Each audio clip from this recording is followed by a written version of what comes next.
If cardiac arrest hasn't happened to you yet, good on you. You have more fortitude than us. We survive.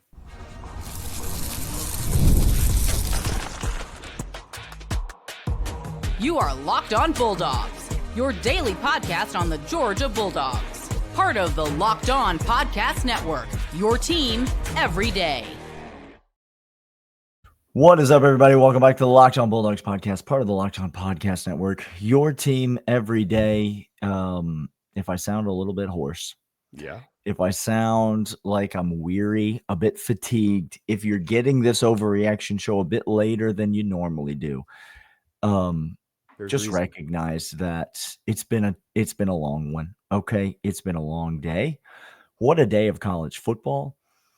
And Georgia makes a trip to Jordan-Hare Stadium against an Auburn team that was ready to play.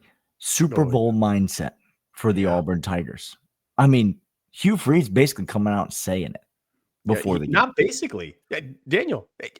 Super Bowl mindset. This man doesn't care for anything else. It's Brent Key, but without the integrity. Yeah. You know what I don't care for? I don't care for Auburn. No, I don't care for Auburn. I like riding in my truck. And also, I don't care for Auburn. So the thing about going to Jordan-Hare Stadium is that's the thing. You want to win the game, Clint. Yeah. Do you want to blow them out? Don't care. I don't care. Do you want to cover the spread? Don't care. If you were dumb enough to bet on Georgia, congratulations on your money. That was a dumb bet. I don't care.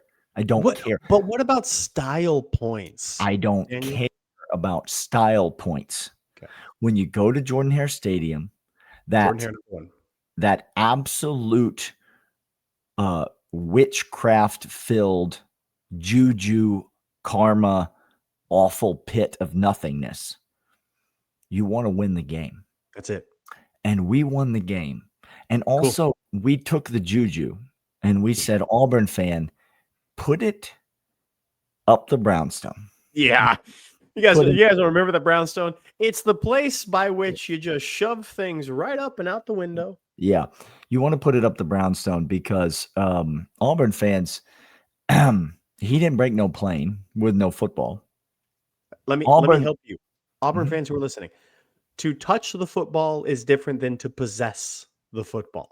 Raylan Wilson dove in there like Superman wearing a cape, fist first, and he struck the football brilliantly. The play of the year for the University of Georgia, without question. Play of the last 2 years, possibly. Raylan Wilson for the win. Punches that football out. Georgia didn't score any points on Kirby Smart's fake timeout. So I don't care what you have to say about it. We didn't score any points on that possession and immediately gave the ball back to Auburn in great field position when they proceeded to go 3 and out. Oh, no. See, the problem with this game, and Georgia fans, this is where, like, back in the day when you're talking about Simmons being on sides and all that fun, it's like the referees cannot, for whatever they want to do, they literally cannot put points up on the board.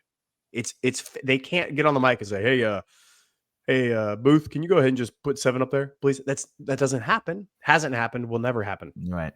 Here, Cass Jones gets a fraudulent blindside block penalty. It wasn't blindside. He was looking at him. He was looking. They were eye to eye. Okay, so like we can do this tit for tat crap. It doesn't all matter. day long. We didn't score any on that possession. You have to score and win the game actually on the field. Hugh Freeze let his team down. I am so happy I have Kirby Smart as my head coach. Hugh Freeze wept and wept and wept to Molly McGrath. And then he went into the locker room, and God knows what he said in that locker room, Clint. I guarantee you, he talked about the fumble. Daniel, I guarantee you, he said, we got the screwed. Refs are against us. We got screwed. It's us against the world. They screwing us. No, because his team came out in the second half, and they looked dead inside. They looked like Hugh Freeze, only wearing helmets. Greg McElroy didn't say anything productive on the broadcast because he's compromised as well. Because Except he's for one, Greg McElroy. because he hit. It looks like he hit Gunner in the midsection, not the crown to chin. He hit him in the chin strap, the midsection of his chin strap. This part of his helmet, which is literally the crown, his head whipped backwards, like a crash test dummy. Like his neck was made of jello. And he said, Jackson Arnold throwing sinkers out there. Yeah, that was accurate. He was, because he was gone as well, because Hugh Freeze doesn't know how to coach anybody. That team is walking zombie dead. We walked out of Jordan-Hare with the W. Now, that's what matters. I could talk about the first half. It's frustrating, Georgia fan. It's frustrating watching first half of football this year. Because I would suggest, if I may, don't do it.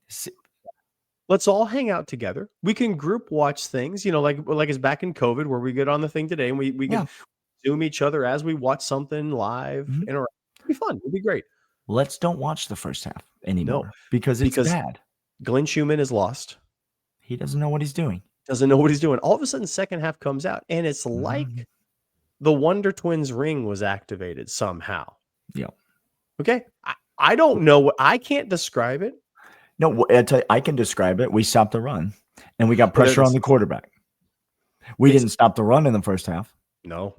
And we didn't get pressure on the quarterback. Can you play winning defense, Clint? If you can't stop the run, you can't get pressure on the quarterback? No, if the line of scrimmage is reestablished 3 to 4 yards past where it starts, you can't win. And if you can't let the quarterback quicken up his decision-making like we did later on, where Jackson Arnold has an open receiver but overthrows him because he's about to get whacked. Oh, because Quintavious Johnson is literally inside his chest cavity?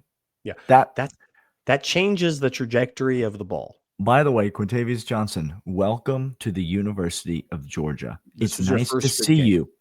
This was your first game in my estimation. Like I recognize nothing you have done so far as football. We're going to get to the Gunner Stockton. We're going to get to Noah Thomas and Zachary Bench. But I'm here to tell you, there has been a changing of the guard and a changing of the defensive philosophy. Daniel, I haven't seen snap counts yet. I'm going to get to them. We're going to talk about this on Monday. Yeah. We're going Justin Williams Go ahead. is on the field a far more than he has previously. Justin Williams is out there to stay. Chris Cole played a lot tonight. On the outside. Because CJ and Raylan were also playing, guys. Justin Williams was playing, CJ was playing, Raylan was playing, Chris Cole was playing. We saw a lot of them. We saw people put in positions to win. We got a lot more that we're going to talk about, including the MVP of the season so far, Gunner Stockton, and this Georgia offense, which was absolutely clutch. But first, these. And these are DoorDash every single week during the season. You can go ahead and keep the streaks alive and deliver every single Saturday. DoorDash is there for you, just like when it mattered most. Raylan freaking Wilson delivered. What that was perfectly timed. It was not an accident. It was purposeful. It was not an accident. It was deliberate. He knew he had to stop that ball, and he punched it out. When I ordered cheese dip on DoorDash, it's also purposeful and deliberate. You see how we're tying things together? You see the coalescence of these things right now, just like Raylan Wilson. No hesitation, no delay. And if you've been watching week after week, it's not a fluke because he's on a streak, just like DoorDash is on a streak. And Raylan Wilson helped deliver for Georgia. DoorDash delivers on Saturdays with streaks. Stack it up all season long. You can save up to $250, including $100 in DoorDash credits. Only on DoorDash. Terms apply. Promo period through 11/18. But that's not all, Daniel. Mazda is here for us, and Mazda's fantastic because Mazda moves and is meant to be moved. It's not just for playing the game. It's for moving it forward. Crowds, culture, keep moving the game forward. And that's exactly what happened this Saturday, in which Gunner Stockton, the man of the year so far, kept playing through 2 brutal hits, got up, and lasered his team down the field. 8.5-minute drive to get points on the board. It's incredible what happens. When you follow what moves you, the unexpected is only the beginning. And just like there's more to every highlight, there's more to a Mazda vehicle. Mazda, move and be moved. All right, Clint, let's transition over to the offense. Okay. Let's talk about Gunner Stockton. First of all, the offense played like garbage in the first half, too. If we're going to sit here and we're going to bag on Glenn Schumann and we're going to bag on the first half defense, we should also, to be fair, Mike Bobo and the offense looked awful in the first half. Yep. They looked absolutely terrible. Couple of first downs were executed. I think Georgia realized in this game they were going to need to loosen up Auburn through the air. They were going to need to use Gunner's arm in this game. Now, this game was not filled with eye-popping stats, okay? No. But Gunner Stockton was 23 of 37 for 212, okay? He moved the ball down the field through the air. Georgia struggled to run the ball for large stretches of this game. The offense did start very slow, but that drive from the 1 yard line, Clint, and listen to me. If Raylan Wilson made the play of the year, Josh McCray carried the ball on 2nd and 10 from the 1 yard line. He carried the ball around the left side for 12 or 13 yards and got out of bounds. That might have been the second most important play in this game, because Auburn was still very much in position to score points before the half. Yeah. But instead, Georgia was able to move the ball down the field. Georgia was able to score points and make it a one-score game going into halftime. And then Georgia came out in the second half, and the offense looked a lot better, mostly on the arm of Gunner Stockton, mostly on the backs of these receivers. Listen, Clint, he wasn't perfect in the game, but he also didn't get a ton of help. Colby Young missed time to jump and dropped a beautiful ball. Beautiful. Elias Williams missed time to jump and dropped a beautiful ball 2 plays earlier. Gunner Stockton made some elite throws. Gunner Stockton's downfield throw is a thing of beauty. But Clint, that's not the throw I fear that you want to talk about from Gunner Stockton. No. It's not the downfield feathery drop it in the bucket throw. Which let me be very clear with you. Those throws were on time, were well placed, and were the receiver's fault that would have resulted in 50 more yards attributed to Gunner Stockton. He throws it better than the quarterback the last 2 years. If you see what we're trying to say, like for all the arm talent in the world, objectively, the throw to Talon Taylor that he dropped was a beautiful ball. These are facts. He's getting it down the field. He's back shoulder ahead in the touchdown with the London Humphreys. He can do those the throw throws. to Noah Thomas? Was that a beautiful ball as well? How about the throw to Noah? How about getting up in the pocket? How about on the run? I mean, all of these, but those aren't the throws I want to talk about. No, you want to talk about different throws. It was the 4th down throw that he had against Alabama that I've seen before. Same in this game when we needed him the most. He rockets this ball on a frozen rope from his hand to receiver's chest. A laser beam. That Zachariah Branch sideline throw, Daniel, that Zachariah Branch came back. That was, again, perfectly placed. This time not feathered. This time rocketed. Roped but in there. Accurate. That throw over the middle, that throw to Delp, that throw to Lawson Lucky, all of these are throws in which NFL talent, tight window, small window, placed only where the receiver can have it for first downs when we needed it the most. Georgia is in every game this year because Kirby Smart is the best in-game coach in college football. Period. He is not the best game planner the week before the game. Okay? I would like him to improve in this area if he's looking for growth opportunities. It would really, really help me. It would make me so thrilled if on Saturday, Lane Kiffin did not bend him over a barrel in the first quarter in front of God and everybody in Sanford Stadium. I don't want Josh Heupel part 2 like Tennessee did to us. I don't want that. We don't need that. But he's the best in-game coach in college football. That's the first reason Georgia's always in a game. The second reason Georgia's always in a game is number 14, Gunnar Stockton. The kid is a gamer. The kid gets it. The kid is the guy that you want the ball in his hands in the biggest moments. And Clint, it was a exquisite drive to end the game. 16 plays. Masterclass. 78 yards. 7 minutes and 8 minutes and 45 seconds. Y'all see what we're saying here? 16 plays, 78 yards, 8 minutes and 45 seconds. Hang it in the Louvre. The reason Georgia's always in a game is because they got Kirby Smart, they got Gunnar Stockton. We're going to talk about some of these weapons that Gunnar Stockton's throwing the ball to. But first, these.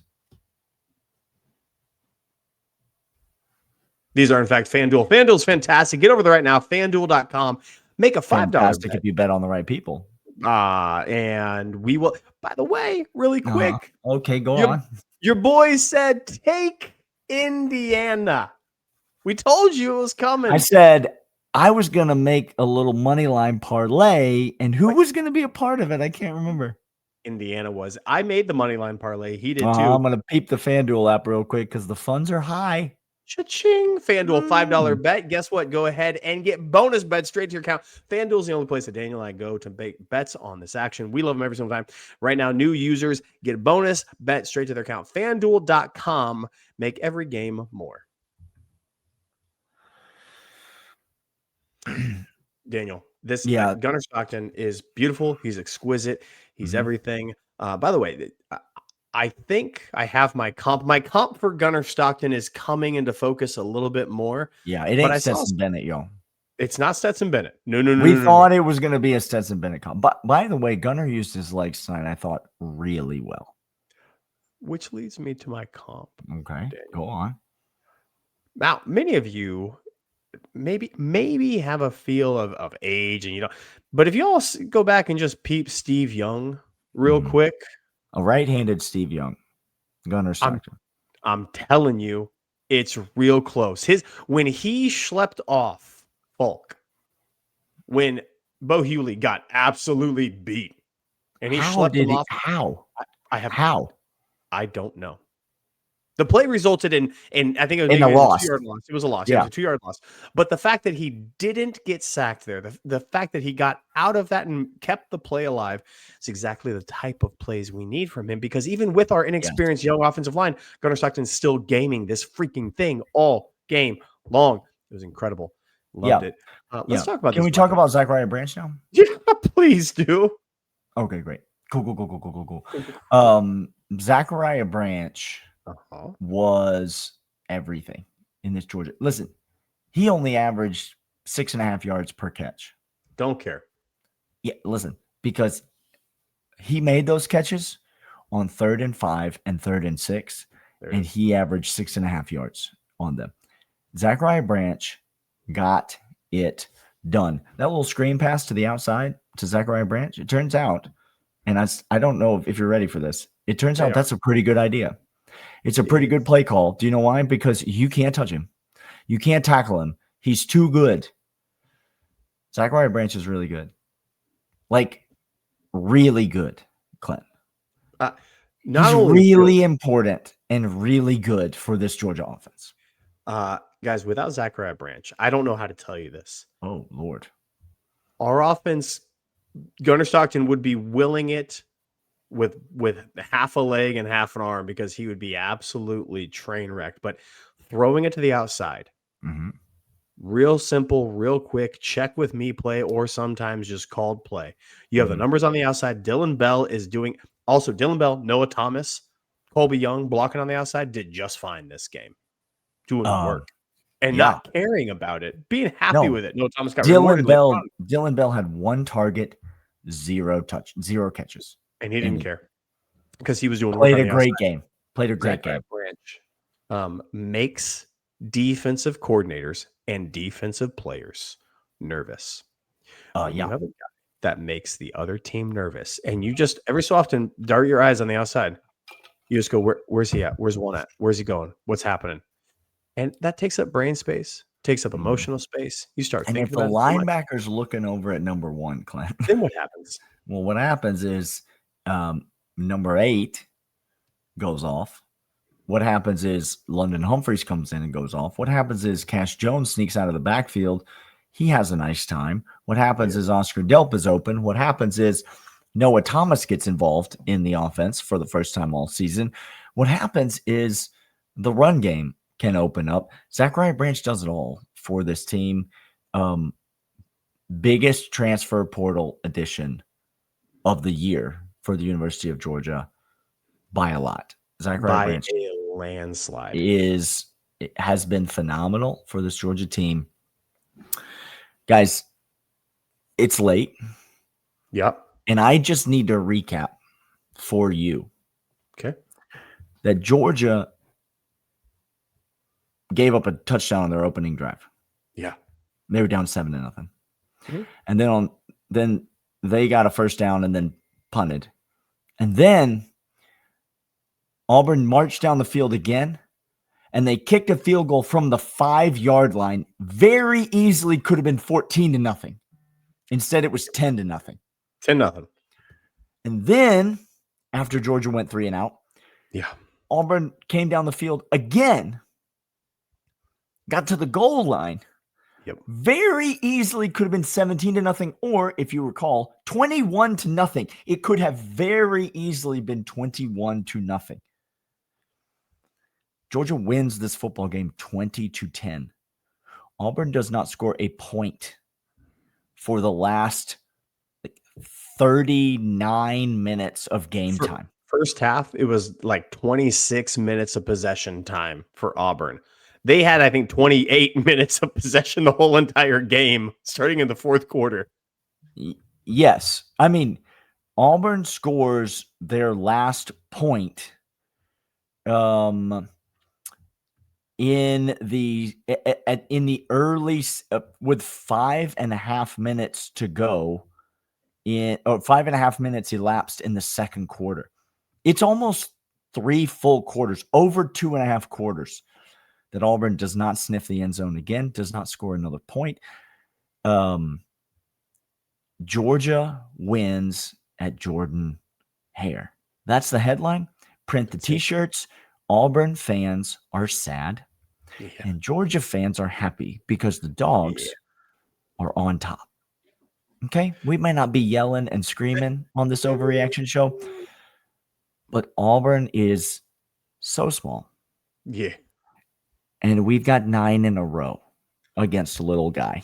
I'm just happy we broke Florida State, who hasn't won an ACC game in over a year. I'm sorry. Pittsburgh called and said, "Not today, Satan. No, we're not going to do that." And then I watched Kirby Smart literally, mentally, and emotionally break a man on national television in front of God and everybody. If you need something fun to do, go watch Hugh Freeze's post-game presser. Go now and do it. I don't know. Daniel, I don't know if my soul can take that much. I don't know how he comes back. I literally don't know how he comes back from this. It might be a DJ Uiagalelei situation. He's done. Yeah. Nail coffin. He's Clint. I am Daniel. Hugh Freeze is Hugh Freeze, and we'll be back all week this week talking about the Georgia Bulldogs in anticipation of the Ole Miss game, where we will be. So if you want to hang out, let's hang out. We'll be at the tailgate. We'll be around Athens, and we'll see you guys next time. See ya.